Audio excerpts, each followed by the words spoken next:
Hello and good morning everyone. Now this is the second video of your first chapter civics. In last classes we have just seen the differences in the different paintings to understand the diversity. तो students तो उस paintings को हम लोगों ने देखा था diversities को समझने के लिए। उसके बाद हम लोग आगे बढ़ते हैं, उसके बाद के पेजेस पे देखते हैं। यहाँ पे कुछ स्टूडेंट्स स्टार्टिंग में नेक्स्ट पेज पे आपका दिया हुआ है, fill out the following information about yourself. कुछ इन्फॉर्मेशंस दी हुई है, उनको आपको फिल करना है जो कि आपके बारे में है। जिसमें लिखा हुआ है when I go out I like wearing, at home I speak in, my favourite sport is I like reading book about. इस तरीके की अलग अलग इन्फॉर्मेशन जो है आपसे रिलेटेड है कि आप क्या बोलते हैं, आपका क्या फेवरेट है, आपको किस तरीके की बुक्स आपको पसंद है, ये सारी चीज़ें आपको इसमें फिल करना है। उसके बाद बोले कि now ask your teacher to help you check how many of you have a similar answers. Is there anyone whose list matches yours exactly?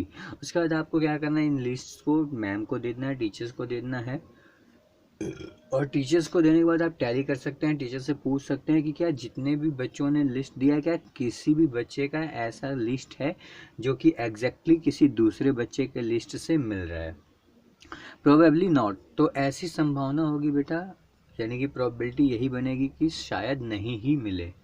But many of you may have a similar answers, लेकिन हो सकता है कि बहुत सारी चीज़ें ऐसी हैं कि आपका आंसर एक समान हो।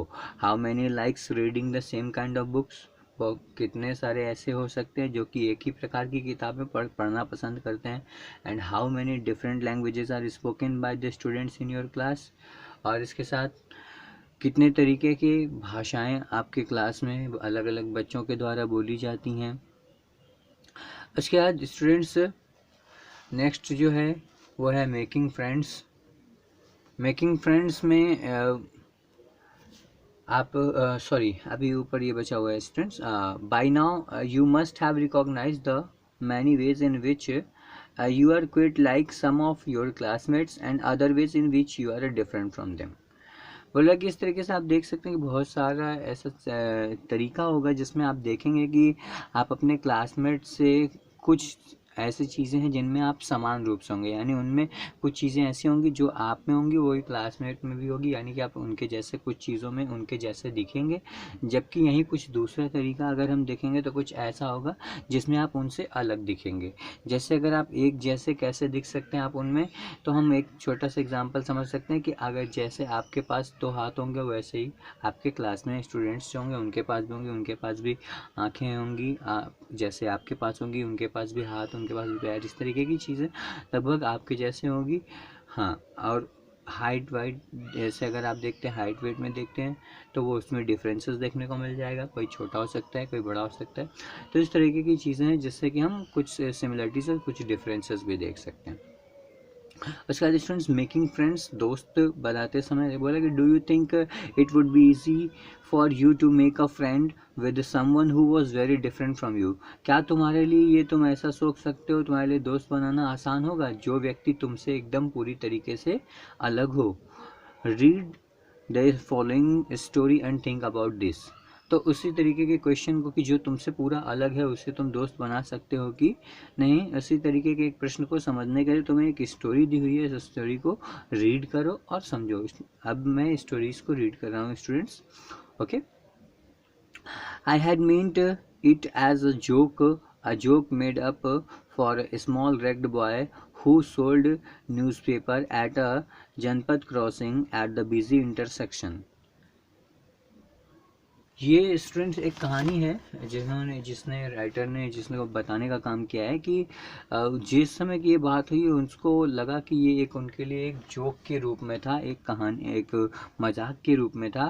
और ये जोक जो है कि किस रूप में था और क्यों था उसमें बताया है कि वो जब एक देखते हैं कि वो जो जोक था यानी वो जो मजाक किया गया था वो एक छोटे बच्चे के द्वारा किया गया था जो कि फटे पुराने कपड़े पहना हुआ था, और वो एक हॉकर था, न्यूज़पेपर हॉकर था, यानी कि जो कि न्यूज़पेपर को बेचा करता था जनपद क्रॉसिंग पे, जनपद चौराहे पे, जो बिजी इंटरसेक्शन था, यानी कि बहुत ही व्यस्त चौराहा था, यानी कि जहाँ से आने जाने वाले लोगों की संख्या ज़्यादा थी।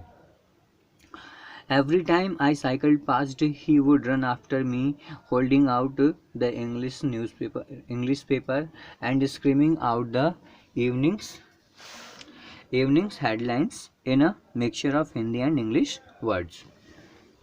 तो बताएं स्टूडेंट्स कि ये जो स्टोरी है इसमें बता रहा है कि वो एक व्यक्ति हैं जिन्होंने इस चीज़ को लिखने का बताने का काम किया था इस स्टोरी को। वो कहते हैं कि वो जब भी हर समय जब भी वो गुजरा करते थे उस रास्ते से, तो वो एक जो लड़का जो कि रेग्ड बॉय के नाम से, जो फटा पुराना कपड़ा पहना होता था, गरीब परिवार का होता था, न्यूज़पेपर बेचता था, वो हमेशा इनके पीछे जो है कि जाया करता था और इंग्लिश पेपर निकाल करके शाम के टाइमिंग में उसकी हेडलाइंस को वो चिल्ला चिल्ला करके हिंदी और इंग्लिश भाषा के मिक्स वर्ड्स में बोल बोल करके उस न्यूज़पेपर को बेचा करता था इनके पीछे जा करके।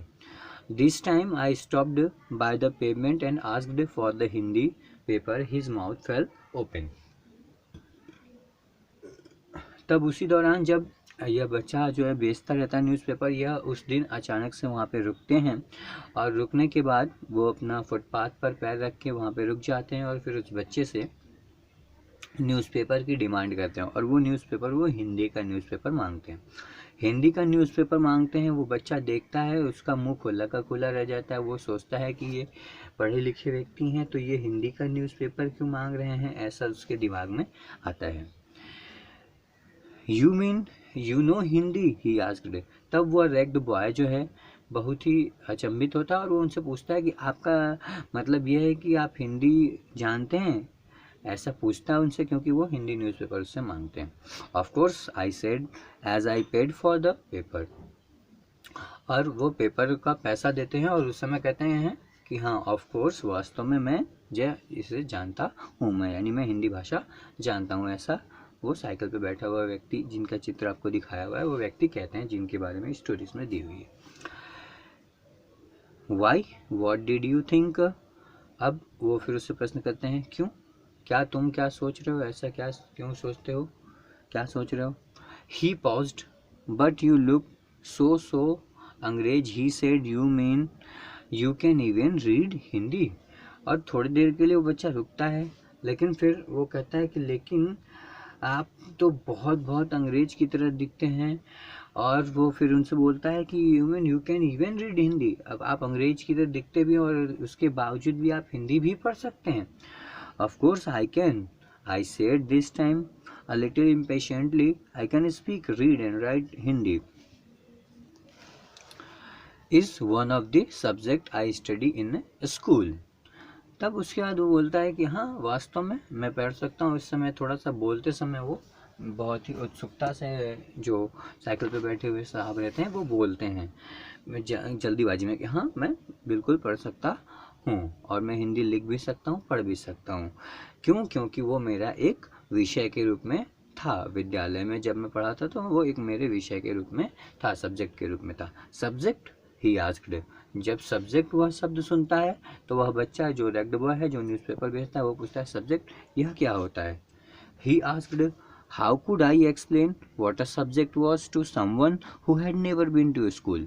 अब इस समय वह उस व्यक्ति के लिए बहुत ही सोचने वाली बात हो जाती है कि मैं अब इस बच्चे को कैसे समझाऊं कि सब्जेक्ट क्या होता है, यानी विषय क्या होता है, क्योंकि वो तो कभी स्कूल गया ही नहीं। जो व्यक्ति कभी विद्यालय नहीं गया उसे विषय के बारे में क्या पता।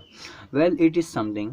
फिर भी वो कहते हैं कि यह कुछ चीज़ें ऐसी होती हैं जो कि हम पढ़ते हैं। I began but the lights changed. और वो जैसे ही शुरुआत करते हैं ऐसा कहने के लिए, तब तक कि वहाँ पे जो ट्रैफिक लाइट होती है वो चेंज होती है। And honking behind me Greaves 100 of. और उसी समय वो बताते हैं कि उनके पीछे सैकड़ों आवाज़ें जो है गाड़ियों की हॉर्न बजते हुए सुनाई देने लगता है। And I let my self be pushed along with the rest of the traffic. और फिर वो वहाँ से उस भीड़ की आवाज़ सुनते हुए, हॉर्न सुनते हुए, फिर वो वहाँ से अब ट्रैफिक से बचने के लिए वो वहाँ से चल जाते हैं और फिर वहाँ से उन बच्चे की बात नहीं हो पाती है। सो स्टूडेंट्स, आगे क्या हुआ इस स्टोरी में वो नेक्स्ट वीडियो में हम लोग पढ़ेंगे। Okay, thanks, have a nice day and please like and subscribe my channel to connect with me.